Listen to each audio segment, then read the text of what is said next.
really, one more. Give him a round of applause.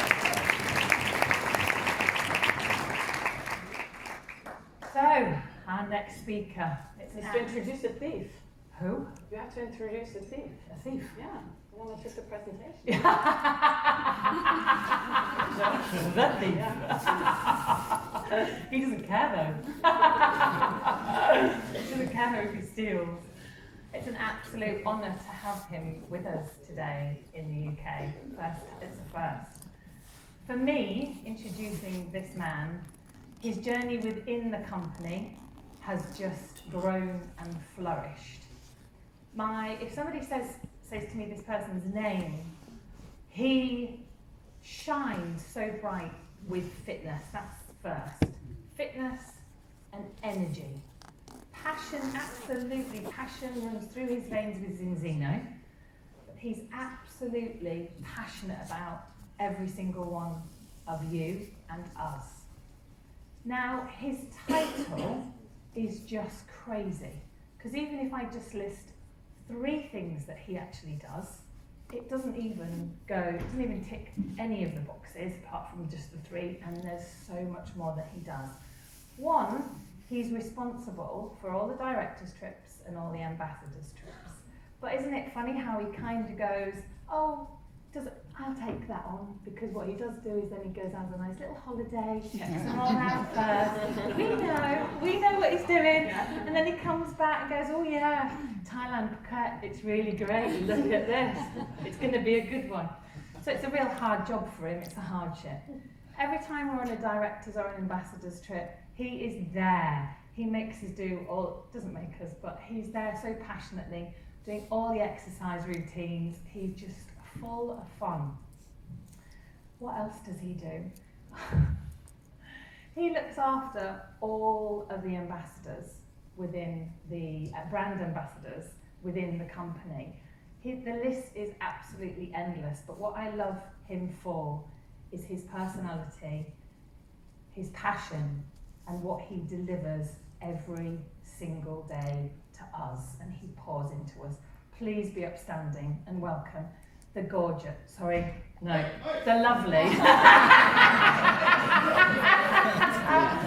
our very own CEO. I'm going to get into some trouble. Jakob Spilker.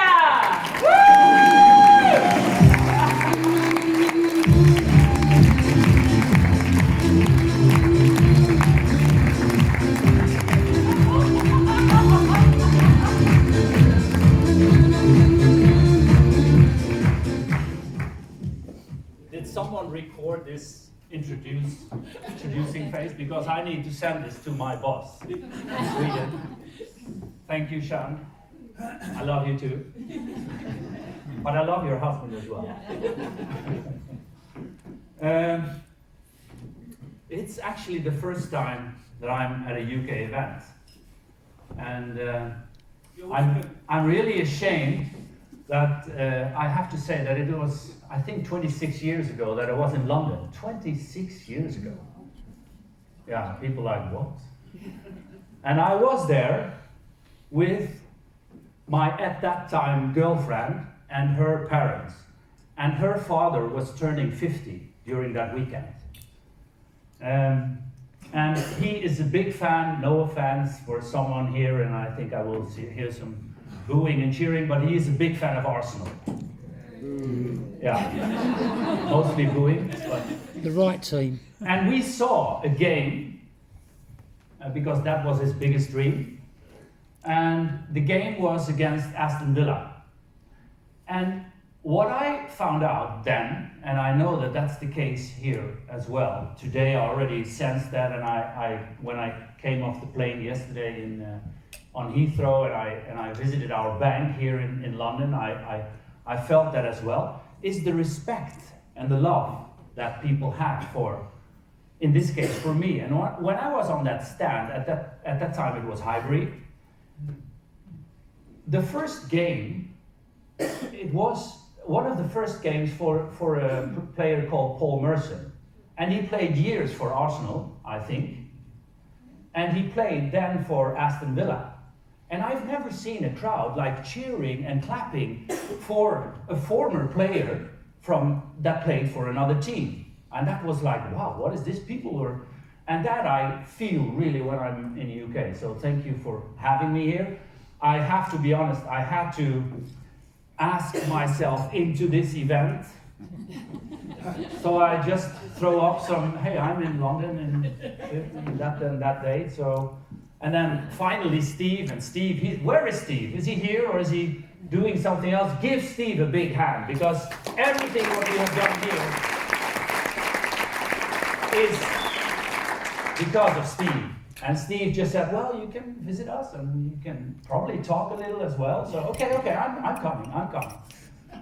I've been with the company for almost 12 years now. I'm from the Netherlands originally, spending now 22 years of my life in Sweden. Moved there because a job was waiting for me there, and I always had a dream of going abroad and get a job somewhere else. I was meant to go to a warmer place, but it was Sweden. Because at that point, my father, who had his own logistics company, had a customer in Sweden. And then we were going there, visiting them, and then I was being asked to work there for a year. But then I met this girl, which I've been talking about, going to Highbury and everything. That ended, but still I'm now married to another girl, having 3 daughters. And happy in Sweden, and happy to be in Zinzino, as Sean mentioned. And I think for me, as being an employee in Zinzino, is really something different than being an employee in a regular company. Now, I only have worked for 2 companies before, and that was my father's company, and I've been working with him since I was 6 years old, washing his trucks every Saturday when they came in. And then I worked for another logistics company in Sweden, where they also have something here in London, I think. They're called Mediatek in Sweden, but here it's called another name. They have these big screens on trucks where they show like events and concerts. So that's where I was working as a logistics manager. Then I applied for the job at Zinzino as a logistics manager. So I've been starting my role there. I had the privilege and the honor and it was really fun that my boss, our CEO, Dag Bergheim-Pettersen, you all met him, I think, he said to me after 3 months, has no one told you that you can actually do something else than working with logistics? And I said, no one has asked me or told me that. So he was the first one, and thanks to him, I have had a lot of things in the company. I'm working now as a COO. I've started my journey as a logistics manager. I will come back a little bit later on that one. But the transformation that we've done with Zinzino in these 12 years is like amazing. And for us, being in the company, I always tell several times a week to all our employees at the office that it's actually thanks to you guys, to our partners out there, that we can sit here in this fancy office in Gothenburg, because you do the job. We just support you. And I think we're good at that. We can do better, of course. We have one saying that's called Kaizen. It's a Japanese expression where you always develop and you always try to get better. And that's what we're living at for every day. I have had the privilege to work with Hilde and Örjan, close to Hilde and Örjan, the founders, and of course Dag, and of course all of you, because I am organizing the trip together with a colleague of mine in Gothenburg, Diana. But it's a privilege, and it's always fun. And yes, of course, you visit sometimes some places. I like to travel, so that's good. I want to talk to you about the overall strategy from my side of the company, what I work with mostly, which is the business development. And in this case, I'm leading a small team in Gothenburg that is opening new markets. So that's what I'm going to talk about to you a little bit here. Also about the development of UK and Ireland, which is tremendous, so be happy for that. And then also about logistics at the end. So bear with me. This is the overall strategy. The long-term strategy is to open all possible markets out there that we can reach with our products. I think we have a great setup now with a lot of countries like UK, where we are officially open. We have all the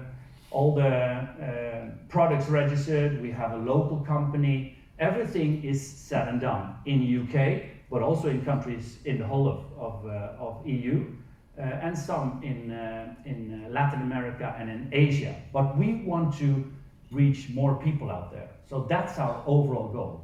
It's not easy sometimes. We need to do a lot of things. I think it's a list of 100 things that we need to tick off before we can open a market. So there is a lot of job to do with that. We have also a list of 100 markets where you unofficially can go to with some of our products. That's the Balance Oil, the Balance Test, and the Skin Serum. We send those products to those markets which has English labels. They're not officially registered, but it works fine, and you can work as a partner there as well. It works basically as in UK, but with less amount of products and with English labels on them. It's not a problem for you, I know that. And the potential we have, and I will come back a little bit later of that, because you have so much more potential than you already have shown until now. So only here in UK, I would say only in London. I think Steve mentioned somewhere around 6 million people living in and outside London. So, I mean, we haven't even started. And every customer, every partner that has taken his first test, there is 98% of them need our products. And the products is going to be a little bit told more from Colin later, so I won't go into that. But if you look at this slide, we are in the US, we're not in Korea, we are in Germany, our biggest market. We are halfway in China. We're not in Japan, we are in Malaysia, we're not in Brazil, we are just started in Mexico. We are in France, and we are actually in Taiwan as well, and some others. So half of it we haven't even reached, and those markets we want to reach with the products. So the potential is so huge. We don't have any market, sorry to say, where we have even maybe 0.8% of the total customers living in that country. So there is so much more to do. These are the 10 steps, and I wouldn't say hate, because that's a strong word, but I don't like slides that have a lot of text. But this is just an excuse from my side to tell you that it takes a lot of time and a lot of effort to open new markets. Because all of these steps, and you might take pictures, I'm not going to go through all of these steps, because then I'm going to need more than the 13 and a half minutes. By the way, Steve, you invited me a little bit later, so I was saying that I need 25 minutes, but actually I'm going to need 45, so just need to be a strong man. Maybe Dave can take me out of the stage, but otherwise I will stand still here. No, just joking. But I don't go here in detail, but it is a lot of things that we need to do before you can actually enter a market with the products. And the main thing that needs to be done is the product registration. And sometimes, just tick on that shortly, sometimes you can just register on a website, then that's done. But sometimes people have tons of questions about why we have 0.000 gram of that ingredient in that product, because it might damage you. And we need to answer them. And it's not good enough if you say, well, that's a good ingredient, it will help you, it will support you. You need to make a good answer for that. So that sometimes takes time. And also the payment system that we have. We want just to pay people in an easy way in every market. And that's not always easy to implement in our system and with the credit card, the payment system. So that takes a lot of time. Then we have details like the logistics and stuff like that. That is doable. That's not a big thing. It takes a few months, but that's okay. But the countries where we are going to now, it will take us between 6 to 9 months to open those. And of course, it's not Most of them are not EU countries, so that makes it a little bit more difficult, but it takes time. The new markets where we want to go are New Zealand, Serbia, and the Philippines. Serbia, huge potential. It's the entrance, I would say, to the Balkan countries, but also outside of EU. So they have their own rules. You know, some of you know that we just opened Turkey last year, or not last year, this year in March, and that took about, I would say, almost 24 months. And it's all because of that, the difficulties to open that market with the products. And Serbia, sorry to say, but I think it's 2.0 Turkey around that. So they have a lot of special rules that we need to apply to our system. Philippines, don't even get me started. We've already started that process, but takes a lot of time. But we aim to open that in somewhere in the middle or late 2024. And New Zealand, actually, that's the easiest one, because almost everything in New Zealand works as in Australia. And Australia, we're already open, so, and we're going to ship actually our products from Australia, Australian warehouse to New Zealand. So that's not a big thing, but a small, some small details need to be fixed. So those are the ones that I promise you we are going to launch. Then we have these startup markets, and this is something new for the strategy for next year. So all these markets that you see on this list, we are going to start with the 10-point list that I showed before. So all of these will be on our list to take care of, to not pre-open, but to make things work already now. So open a company, open a local warehouse, registering our products, the process of that we start with already now. And this will take time. If you can see there, a timeline for these markets is between 10 to 36 months. And for some of them, it will take 48 months.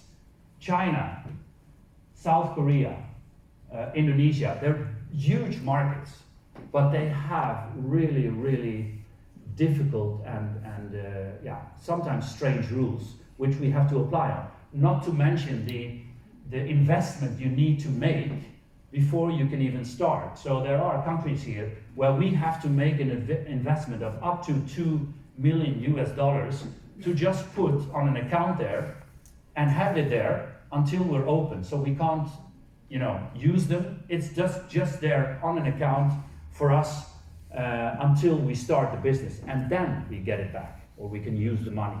And that's not somewhere else that you have to do that. So it needs some strategy around that, but we are going there because it's part of the strategy of all markets that we can open, we want to open. The Balkan countries through Serbia, Macedonia, Croatia, Slovenia, Portugal and Bulgaria as well. And these markets you already can do business now. You can sign up partners, you can sign up customers, we have them. Some of them are going quite well. Portugal, Bulgaria is going quite well. But we don't have the labels in their language, we don't have a proper product registration. So we're legal, but we want to be even more legal in those countries. And then Latin America, we just opened Mexico, a huge success already, top 10 in our sales. Goes very well. And these people have contacts in these countries. So these countries are top 5 in Latin America in direct sales. So that's why we're going to open that. I know already that Brazil is the hardest one to open. Product registration, that kind of stuff. But Peru, Chile, and Ecuador is a little bit easier. But all of these markets between 10 and 36 months. So don't come to me here now in the breakdown. I have someone in Ecuador and he wants to start now, so help me with that, Jacob. Can we open? Can we start? 10 to 36 months, sorry. So because when we are in a market, we are there to stay. So we want to do things properly. We don't want to go there, find out that, this is not going to work and move out again. We are there to stay. I can really tell you here that we don't have the best sales in India right now, but we opened that 3 years ago. maybe 4 years ago. And it was a struggle to open India. It was really a struggle to open India. And it didn't turn out well until now. We have a plan for India, so we want to reopen it. But it is costing us every month a lot of money. I can really assure you that you guys, and especially the Germans, but don't tell the Germans, especially not you, Vibeke, don't tell the Germans, they are actually paying for the loss that we have in India. So they support India. And you guys do that as well, in a way. But we are there to stay, so we don't leave India. I don't know if I would tell you that if we have the same kind of sales in 3 years from now, but we are there to stay. We want to have the products as a good, I mean, 1.4 billion people living in India, you want to reach that, and you want to have the products out in India. So we are there to stay. Then relaunch of markets, I already mentioned India, but also the US and a country like Finland. Finland for us was 5 years ago a top 3 country. For several reasons, it has been going down, but we don't want to lose them. We want to make sure that they are back on track. And USA, I just mentioned them because we're quite successful in the US, but compared to a lot of our other companies there, we haven't even started. And I think it takes time. They have to adapt to our culture, the way we do business, the products that we have, and that takes time. And also more countries in Asia. We have Malaysia, we have Singapore, we have Hong Kong already. But the potential there is so much bigger. So we need to adapt to that, and we will do that. We have a plan for that. The growth of Ireland. This year versus last year. So the number of active customers in UK, and I get sometimes, these are, and you guys who have been with us for a long time, I mean with this, customers is customer points. So customer points, we have around 20,000. When I looked last week, 19,000. So it's, you've been growing this year, and you do very good. Number of active customers in Ireland, almost 3,000, and their growth in percentage is even better than in the UK. But still a smaller market. Yes, someone here. So give that lady a big applause. Active partners in Ireland, you just didn't reach the 400 last time I looked, so 399. Almost 4,500 here in UK. And the growth sales in the UK have been risen to almost 40%, and in Ireland, almost 60%. So give yourself a big hand for that. But still, and I hope, don't take this as critic, just take it as feedback. 20,000 of the, what is it that are, how many are living here? 66 million people. That's like nothing. Don't take this serious, but it's like nothing. We haven't even started. Dave, do you agree? Okay. No, I mean 20,000, and all of these people, well, almost all of them, their result in their first test was 1 to 12 or worse. So they need the product. They need the country where we, I think, are close to getting almost 1% is Norway, but that's just because they have around 6 million people. So even there, we haven't even started. So how many people are living in Ireland? How much? Oh, about 6 million, I think. About 6 million. So you're doing good. You're doing good. So good numbers, but needs to be and will be better. I think 39% growth this year is a huge step for the future. So thank you for that.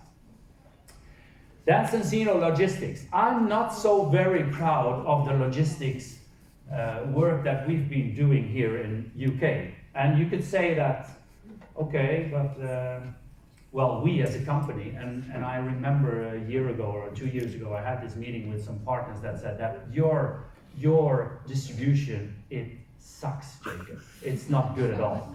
And I agree with that.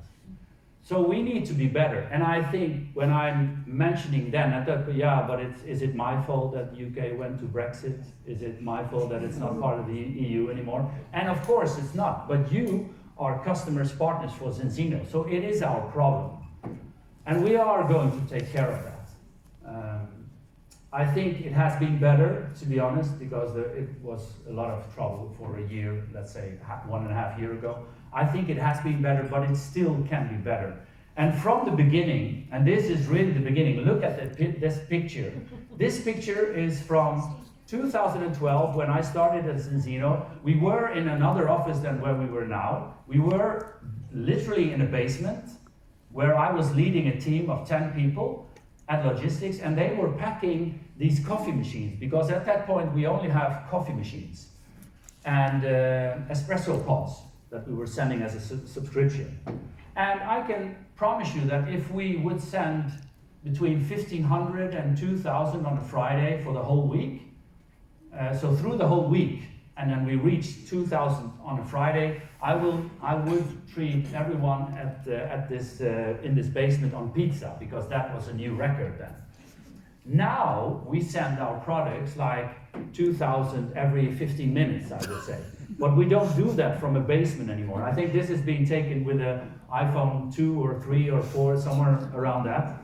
And the Swedish partners, they actually came to this basement and took out their products there, who were living outside of Gothenburg, because it's still in Gothenburg. Now we have a nice office.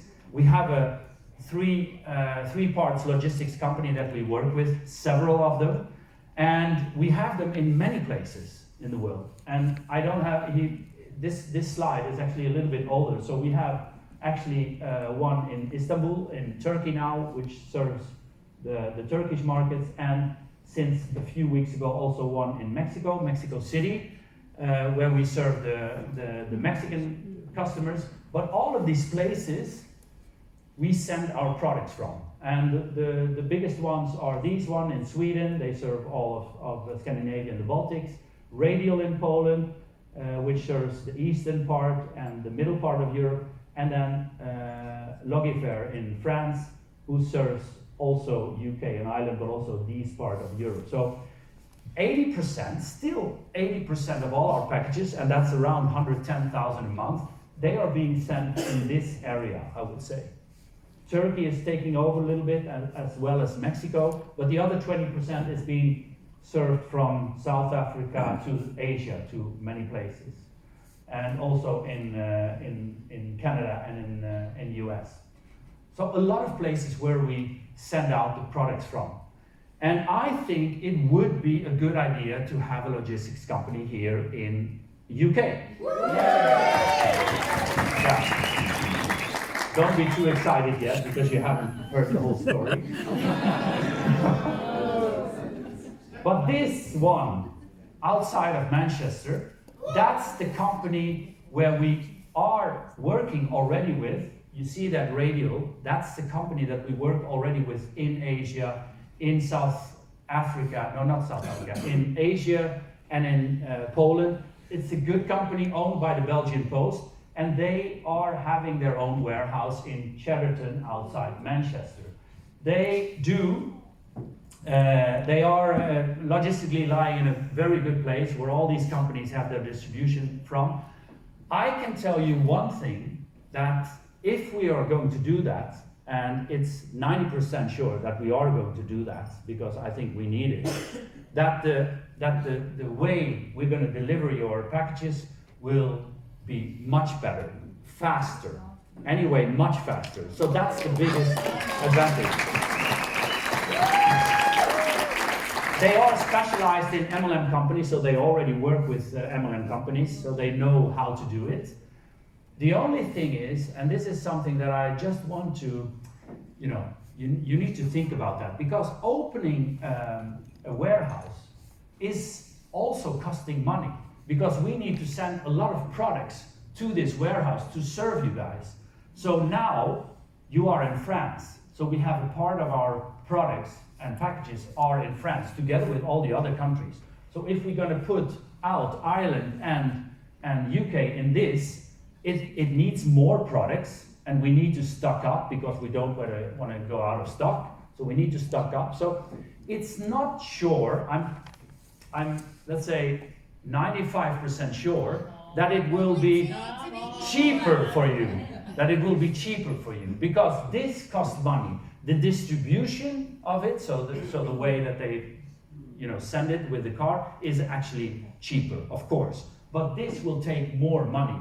But I think it will be much better to have a local warehouse in UK anyway.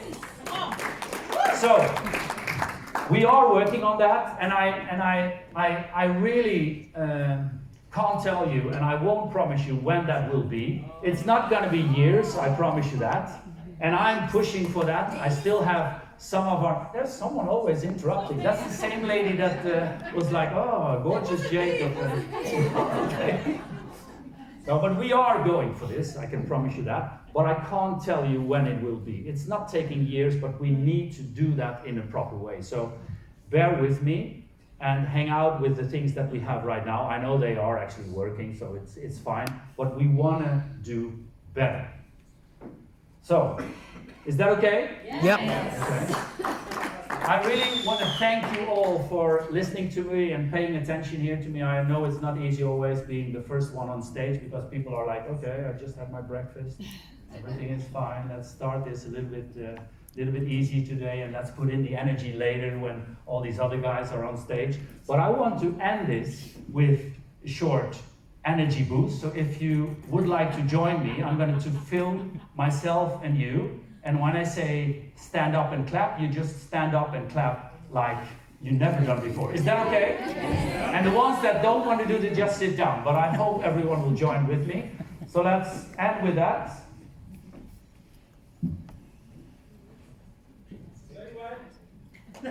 Soon. Colin, how are you? Good to see you. Yeah, I'm going to do that. Okay guys, I'm here in the UK today and I'm not alone. I have a lot of friends with me, so say hello to UK.